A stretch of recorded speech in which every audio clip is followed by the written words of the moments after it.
Assalamualaikum my dear students. Today I will discuss preposition.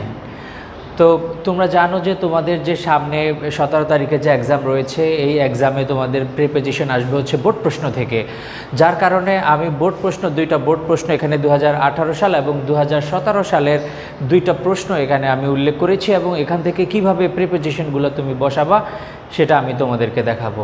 একটা বিষয় খেয়াল করা উচিত, দেখো প্রেপোজিশন উচ্চারণটা খেয়াল করো, উচ্চারণটা হচ্ছে প্রেপোজিশন। প্রেপোজিশন আমরা আসলে অনেক সময় ভুল করে থাকি, যেমন অ্যাডজেক্টিভ এটা হচ্ছে শুদ্ধ উচ্চারণ, তারপরে জেরান্ট, তাহলে এই যে আর এটার উচ্চারণটা হচ্ছে প্রেপোজিশন। আর আসলে আমি রুল পড়ানো ছাড়া প্রথমেই আমি কেন শুরু করলাম, এটা দুইটা কারণে আমি শুরু করলাম। কারণ হচ্ছে আসলে it is really easy to learn anything by practising much. কোনো কিছু বেশি প্র্যাকটিস করলে এটা হচ্ছে শেখার একটা সবচেয়ে ইজি ওয়ে। আমি তোমাদেরকে এই এক্সামের পরে আমি বিস্তারিত প্রিপোজিশন পড়াবো। এখন যেহেতু তোমাদের 17 সাল আর 18 সালের প্রশ্ন রয়েছে এই পরীক্ষা, যার কারণে আমি প্রশ্নগুলো আলোচনা করার মাধ্যমে আমি তোমাদেরকে প্রিপোজিশনের ইউজটা বোঝাতে চেষ্টা করব। এখানে দেখো এটা এই দুইটা প্রশ্ন 2018 সালের প্রশ্ন। Trees are very useful to man, এখানে হবে ইউজফুল। তোমরা জানো ইউজফুলের পরে দুইটা প্রিপোজিশন বসে, একটা হচ্ছে ইউজফুল টু হচ্ছে উইথ আ পারসন, আর ইউজফুল ফর এনি পারপাস। যদি কোনো উদ্দেশ্য বোঝায় সেক্ষেত্রে ইউজফুলের পর ফর বসবে, আর যদি ব্যক্তি বোঝায় তাহলে ইউজফুলের পর টু বসবে। তাহলে দেখো তোমরা হচ্ছে মাঝে মাঝে ওয়ার্ড অর্থাৎ অ্যাপ্রোপ্রিয়েট প্রেপোজিশন যেগুলো রয়েছে এই অনুযায়ী বসে, আবার মাঝে মাঝে অর্থ অনুযায়ী বসে, আবার মাঝে মাঝে ফ্রেজ অনুযায়ী প্রিপোজিশনটা ব্যবহৃত হয়। তাহলে তোমরা খেয়াল করো, দে আর হাইলি এসেনশিয়াল ফর, এসেনশিয়ালের পরে সবসময় ফর বসবে। তাহলে আমরা বুঝলাম যে এসেনশিয়ালের পর সবসময় ফর বসবে। এসেনশিয়াল ফর আওয়ার এক্সিস্টেন্স, আমাদের অস্তিত্বের জন্য এটা আবশ্যকীয়।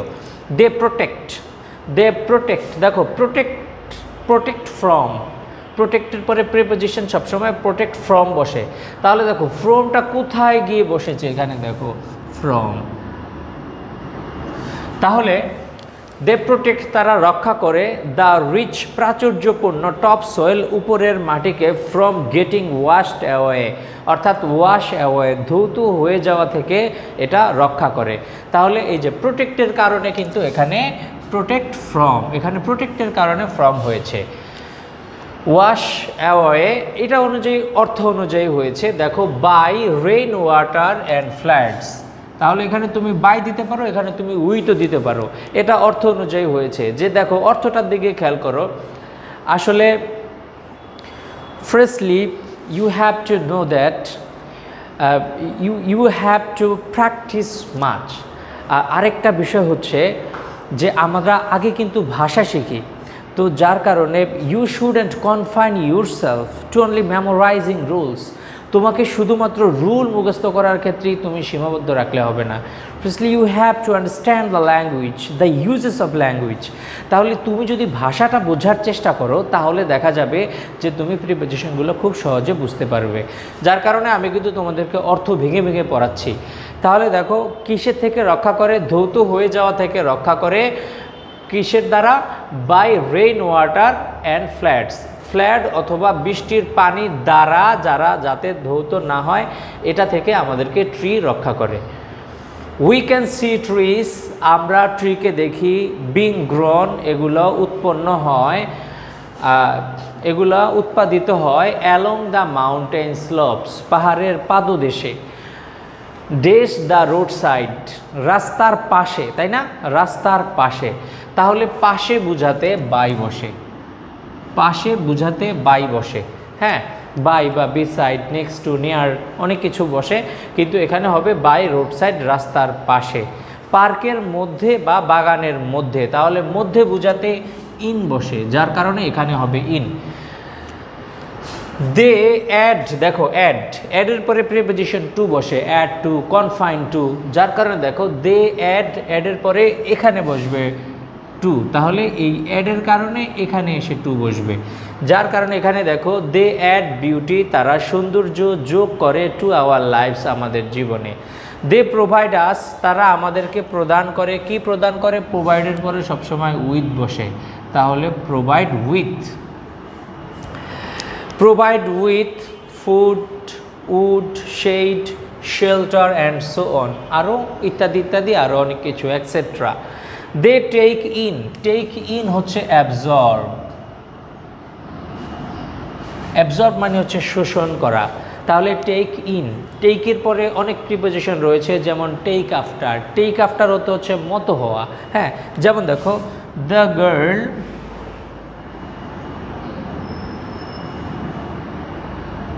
টেকস আফটার হার মাদার, তাহলে এখানে দেখা গেল যে takes after, the girl takes after her mother অর্থ হচ্ছে বালিকাটি দেখতে তার মায়ের মতো, রিজেম্বল। তাহলে খেয়াল করো, তাহলে টেকের পরে আর টেকের পরে যখন ইন হয় তখন এটার অর্থ হয় অ্যাবসর্ব।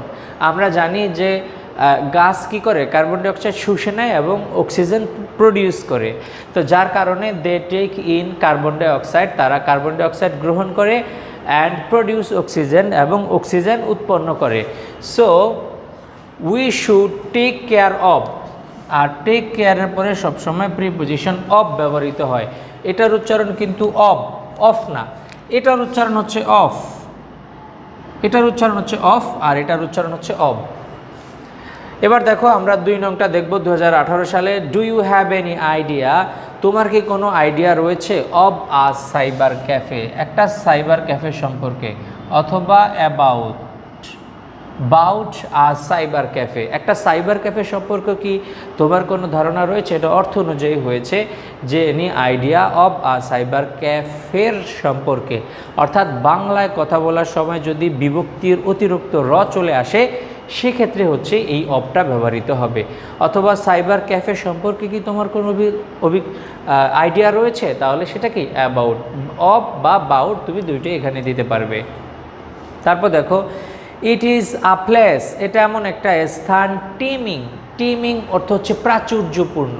হ্যাঁ, তাহলে টিমিংয়ের পরে অলওয়েজ উইথ বসে,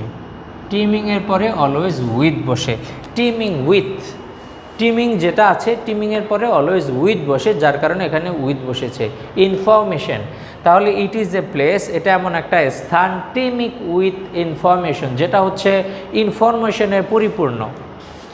it is a network of all networks, এখানে অব কেন হলো, এখানে অব অর্থ অনুযায়ী হয়েছে, এটা হলো সব নেটওয়ার্কের নেটওয়ার্ক, অনেক ধরনের নেটওয়ার্ক রয়েছে, তাহলে সব ধরনের নেটওয়ার্ক, দেখো র চলে আসছে, তাহলে এটা হচ্ছে একটা নেটওয়ার্ক, সব নেটওয়ার্কের একটা নেটওয়ার্ক, তাহলে দেখো নেটওয়ার্ক এর র চলে আসছে, যার কারণে এখানে প্রিপোজিশন অব বসেছে। It is a place with computers, এখানে হবে উইথ, এটা অর্থ অনুযায়ী হয়েছে, মিনিং অনুযায়ী, যে এটা হচ্ছে কম্পিউটারের সাথে, অর্থাৎ কম্পিউটার নিয়ে একটা স্থান। তোমরা সাইবার ক্যাফে সম্বন্ধে ধারণা রয়েছে যে এটা হচ্ছে একটা শপ, একটা দোকান, যেখানে অনেকগুলো কম্পিউটার থাকে এবং এখানে যাদের কম্পিউটার ইন্টারনেট অ্যাক্সেস নেই তারা বিভিন্ন ধরনের ইন্টারনেটে এখানে কাজকর্ম করতে পারে।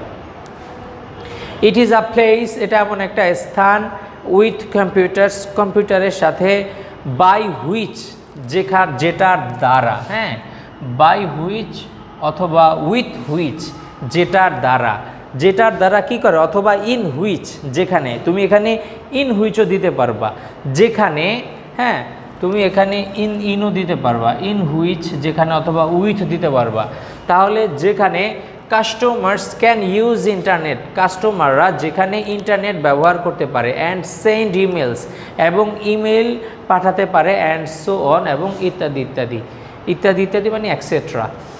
আ cyber cafe is closely associated পরে অলওয়েজ উইথ বসে, associated with, annoyed with, satisfied with, তাহলে এগুলোর সাথে হচ্ছে, তাহলে অ্যাসোসিয়েটের সাথে উইথ বসে, যার কারণে এখানে কিন্তু উইথ বসেছে।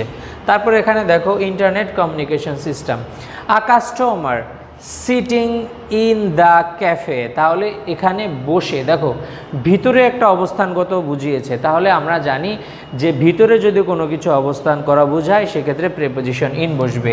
এই জন্য a customer sitting in the cafe, এই ক্যাফেতে বসে ক্যান কমিউনিকেট উইথ পিপল, কমিউনিকেটের পরে সবসময় উইথ বসে, কমিউনিকেট উইথ।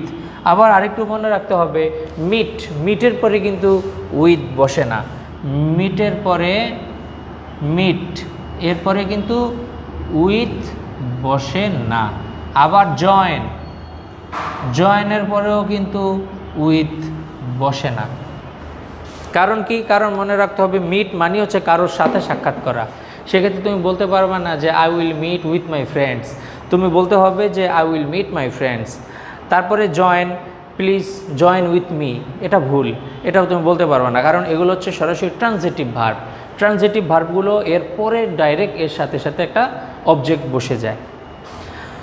ওকে, দেখো তাহলে এখানে কি আলোচনা ছিল? আ কাস্টমার, একজন customer sitting in the cafe, ক্যাফেতে বসে ক্যান কমিউনিকেট, সে যোগাযোগ করতে পারে উইথ পিপল, সারা বিশ্বব্যাপী, তারা সারা বিশ্বব্যাপী, round the world, AROUND, around the world, তাহলে সারা বিশ্বব্যাপী সব মানুষের সাথে সে কমিউনিকেট করতে পারে। ইনফ্যাক্ট, সত্যিকার অর্থে আ সাইবার ক্যাফে, একটা cyber cafe is not prejudicial, prejudicial to, prejudicial to, prejudicial মানে হচ্ছে অনিষ্টকর, ক্ষতিকর, তাহলে প্রিজুডিশিয়াল এরপরে অলওয়েজ টু বসবে, প্রিজুডিশিয়াল টু, তাহলে it is not প্রিজুডিশিয়াল to our development, যে এটা আমাদের উন্নতির জন্য অন্তরায় না। চলো তাহলে এবার আমরা 18 সালের দুইটা শেষ করছি, এরপরে আমরা আরও দুইটা প্রশ্ন শেষ করব। ডিয়ার লার্নার্স, এখানে খেয়াল করো, আমরা আরও দুইটা প্রিপোজিশন বুঝবো যে কেন কোনটা হয়েছে। এখানে খেয়াল করো, উই গট ফ্রিডম, আমরা স্বাধীনতা পেয়েছি, ডেজ দ্য স্যাক্রিফাইস, অর্থাৎ স্যাক্রিফাইস দ্বারা, তাইলে এখানে তুমি বাই বা থ্রো যে কোনো একটা দিতে পারবা, হ্যাঁ, বাই দিতে পারবা অথবা THROUGH, থ্রো।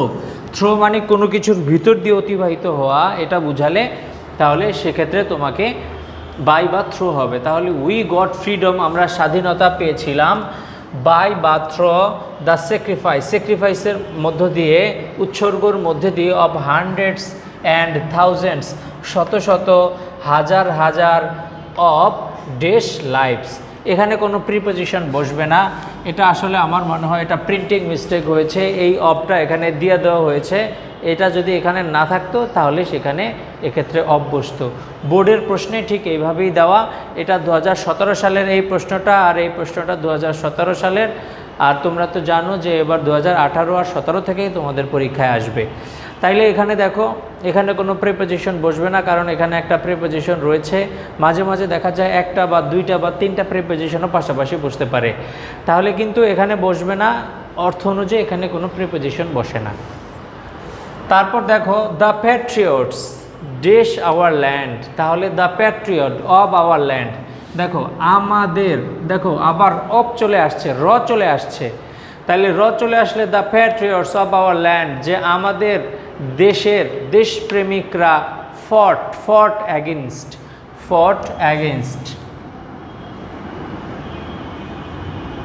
মানে বিরুদ্ধে, কোনো কিছুর বিরুদ্ধে যুদ্ধ করা হচ্ছে কি, ফট অ্যাগেনস্ট, তাহলে ফট অ্যাগেনস্ট দ্য অপারেশন, তাহলে অপারেশন মানে অত্যাচার নির্যাতনের বিরুদ্ধে যুদ্ধ করেছিল, অব দ্য ওয়েস্ট পাকিস্তানি রুলার্সদের। ফাইনালি অবশেষে, দ্য অপারেসর্স অত্যাচারীরা, were bound to surrender dash our freedom fighters, তাহলে surrender to our freedom fighters, অর্থাৎ স্যারেন্ডার করতে বাধ্য হয়েছে, bound to surrender to our freedom fighters, আমাদের ফ্রিডম ফাইটার্সদের কাছে তারা স্যারেন্ডার করতে, আত্মসমর্পণ করতে বাধ্য হয়েছে। But a great number of sons, এটার উচ্চারণ কিন্তু সন্স না, সানস, তাহলে but a great number of sons, দেখো বিভক্তির অতিরিক্ত র চলে আসছে, তাহলে মানে সন্তানদের অনেক সংখ্যা, তাহলে সন্তানদের র চলে আসছে, এই জন্য আ great number of the Sans of the land এই ভূমির ডায়েড ইন দ্য ওয়ার্ল্ড। এটা খুবই একটা ইম্পর্টেন্ট একটা ফ্রেজ, বিভিন্ন পরীক্ষায় তোমাদের এসে থাকে। যেমন ডায়েডের পরে কিন্তু অনেক কিছু বসতে পারে, যেমন যদি বসে যে ডাই অফ হচ্ছে কোনো রোগের কারণে মারা যাওয়া, হচ্ছে ডাই অফ। আবার দেখো ডাই ফর হচ্ছে দেশের জন্য মারা যাওয়া, এখানে কিন্তু ডাই ইন দ্য ওয়ার যুদ্ধে মারা যাওয়া বুঝিয়েছে, তাহলে ওয়ারটা থাকার কারণে এখানে কিন্তু ইন বসছে। যদি কান্ট্রি থাকতো তাহলে এখানে বসতো ফর। তাহলে কোনো ভালো কাজের জন্য মারা যাওয়া অথবা দেশের জন্য মারা যাওয়া বলতে ডাই ফর বোঝানো হয়। আবার দেখো অনেক কিছু আছে, আবার ডাই ফ্রম আছে, ডাই ফ্রম। হ্যাঁ, তাহলে ডাই ফ্রম হচ্ছে তোমার অধিক খাটুনির ফলে মারা যাওয়া হচ্ছে ডাই ফ্রম। আবার আছে ডাই থ্রো হচ্ছে অনেক যদি দুঃখ দুর্দশার মধ্য দিয়ে যদি কোনো মানুষ মারা যায় সেটা হচ্ছে, বা কোনো কিছু মারা যায় সেটা হচ্ছে কি ডাই থ্রো। তারপর আরও অনেক কিছু আছে। হ্যাঁ, ডাই থ্রো THROUGS। হ্যাঁ, তারপর আরও আছে ডাই বাই, যেমন ডাই বাই হচ্ছে কোনো তলোয়ার দিয়ে মারা যাওয়া। হ্যাঁ, আবার অ্যাক্সিডেন্টের কারণে মারা গেলেও ডাই ইন বসে। তলোয়ার দিয়ে মারা যাওয়া বা কোনো কিছু দ্বারা মারা যাওয়া সেটা হচ্ছে কি ডাই বাই। তাহলে এখানে অনেক প্রিপোজিশন বসতে পারে, এজন্য তোমরা এটা মনে রাখবে। ইন দ্য ওয়ার সুন খুব শীঘ্রই, dish the war the governor of Bangladesh, তাহলে বোঝা যাচ্ছে যে ফাউন্ড ন্যাশনাল মেমোরিয়াল করছে কি যুদ্ধের পরে, তাহলে আফটার। এটা অর্থ অনুযায়ী হয়েছে যুদ্ধের পরে দ্য গভর্নর অফ বাংলাদেশ, বাংলাদেশের সরকার ফাউন্ডেড প্রতিষ্ঠা করেছিল আর ন্যাশনাল মেমোরিয়াল জাতীয় স্মৃতিসৌধ, দেশ the memory of the martyr শহীদদের। তাহলে ইন, শোনো ফাউন্ডের পরে ইন বসে, তাহলে found in the memory of মার্টিয়ার্সদের মেমোরির জন্য বাংলাদেশ সরকার ন্যাশনাল মেমোরিয়াল নির্মাণ করেছে। এবার দেখো আরেকটা, দেখো 2017 সালের প্রশ্ন, দ্য এনভায়রনমেন্ট পরিবেশ plays an important role in our life, আমাদের জীবনে। সাধারণত লাইফ থাকলে তার আগে সাধারণত ইন বসে, তাহলে আমাদের জীবনে, এই জন্য ইন আওয়ার লাইফ। দেশ ইন শর্ট মানে সংক্ষেপে, এটা একটা ফ্রেজ ইন শর্ট। তাহলে in short what we have, আমাদের যা রয়েছে, রাউন্ড আস আমাদের চারোপাশে। তাহলে কোনো চারোপাশে কোনো কিছু থাকা বলতে রাউন্ড আস বোঝানো হয়, আমাদের চারোপাশে কোনো কিছু, including people, hours, air, water, এগুলো হচ্ছে কি হাউজেস। হ্যাঁ, তাহলে এগুলো হচ্ছে আমাদের পরিবেশে, এগুলো হচ্ছে আমাদের environment, is call environment. This are the main element of our environment, তাহলে এগুলো হচ্ছে আমাদের মানে সমাজের প্রধান। তাহলে দেখো আমাদের পরিবেশের আসছে, তাহলে আসলে অফ আওয়ার এনভায়রনমেন্ট। তাহলে দেশ ensuring sound life for ensuring sound life, সুস্থ জীবন নিশ্চিত করতে হলে the balance among natural elements, তাহলে এখানে দ্য ব্যালেন্স অফ দেওয়া যাবে অথবা অ্যামাং দেওয়া যাবে। হ্যাঁ, অ্যামাং মানে অনেক কিছুর মধ্যে যদি হয় সেক্ষেত্রে অ্যামাং বসে, তাহলে the balance of natural elements অথবা the balance among natural elements is very significant. Sometimes মাঝে মাঝে, ফর ল্যাক অফ নলেজ মানে জ্ঞানের কমতির কারণে, ফর ল্যাক অফ নলেজ অর্থ অনুযায়ী হয়েছে ফর ল্যাক অফ নলেজ জ্ঞানের কমতির কারণে, উই ডোন্ট রিয়েলাইজ আমরা বুঝতে পারি না, দ্য ইম্পর্টেন্স অফ ইট এটার গুরুত্ব আমরা বুঝতে পারি না। অ্যাজ এ রেজাল্ট ফলশ্রুতিতে, we are polluting our environment unknowingly, আমরা না জেনে আমাদের পরিবেশকে দূষণ করে ফেলেছি। লিভ ইন বসবাস করা, লিভ ইন, ডুয়েল ইন। তাহলে living in a polluted environment is undoubtedly, নিঃসন্দেহে একটা লিভিং বসবাস করা ইন আ পলিউটেড এনভায়রনমেন্ট একটা দূষিত পরিবেশের মধ্যে, ইজ আনডাউটলি সন্দেহাতীতভাবে এ ম্যাটার অফ, এটাও একটা phrase, prepositional phrase. A matter of great regret, অর্থাৎ এটা এভাবেই বসে, এটা হচ্ছে phrase. Thank you very much for being with me. আমরা প্রিপোজিশন শিখলাম, আমরা নেক্সট ক্লাসে আরও 2টা প্রিপোজিশন আমরা প্র্যাকটিস করব এবং এগুলাই হয়তো তোমাদের পরীক্ষায় থাকতে পারে। আর তোমরা হচ্ছে 2017 আর 18 সালের প্রিপোজিশনগুলো বাসায় বেশি বেশি প্র্যাকটিস করবে। থ্যাংক ইউ সো মাচ, আল্লাহ হাফেজ।